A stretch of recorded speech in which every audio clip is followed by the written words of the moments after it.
Hello বন্ধুরা, আমি মৌসুমি। আজকে সরস্বতী পুজো। তো রোজকারের মতো সকালবেলায় উঠে আমি এক গ্লাস জল খেয়ে নিয়েছি। তার কিছুক্ষণ পর এক কাপ চা খেয়েছি। তারপর সকালবেলার কাজকর্ম সেরে নিজেও খেয়ে নিয়েছি আর মেয়েকেও খাইয়ে দিয়েছি। এরপর আমিও চান টান করে নিয়েছি আর মেয়েকেও চান করিয়ে দিয়েছি। আজকে আমার সোনাটার প্রথম সরস্বতী পুজো। আমার এই ছোট্ট সোনাটার জন্য একটা ছোট্ট বাসন্তী রঙের শাড়ি পরিয়ে দিয়েছি ওকে। ওর বয়স এখন 1 বছর 1 মাস। শাড়িটা পরে কিন্তু ও বেশ ভালোই ম্যানেজ করেছে দেখছি। আর আমার এই ছোট্ট সোনাটা শাড়িটা পরে কিন্তু বেশ খুশি হয়েছিল। এই ছোট ছোট জিনিসগুলোই মেমোরি হয়ে থাকবে, ও যখন বড় হবে এগুলো দেখবে। আমি যখন ছোট ছিলাম তখন এরকম ভিডিও তো এত অ্যাভেলেবেল ছিল না, তবে কিছু কালার পিকচার তুলে রেখেছিলেন বাবা মা স্মৃতি হিসাবে। ওই সব ছবিগুলো যখন দেখি তখন কত ভালো লাগে, সেই রকমই আর কি। তো চান টান করে আমি জামা কাপড়গুলো মিলে দিচ্ছি ছাদে।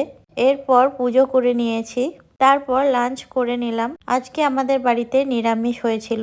লাঞ্চ করার পর রোদে বসেছিলাম। খুব ঠান্ডাটা কমে গেলেও কিন্তু ঠান্ডা রয়েছে এখনো। এরপর সন্ধেবেলা বাড়ি থেকে হাঁটা পথে একটা পুজো মণ্ডপে প্রতিমা দর্শন করে আসলাম। তো এই ছিল আজকের ভ্লগ। আশা করি আপনাদের ভালো লেগেছে। ভালো লাগলে লাইক, শেয়ার আর সাবস্ক্রাইব অবশ্যই করবেন। Thanks for watching guys, by.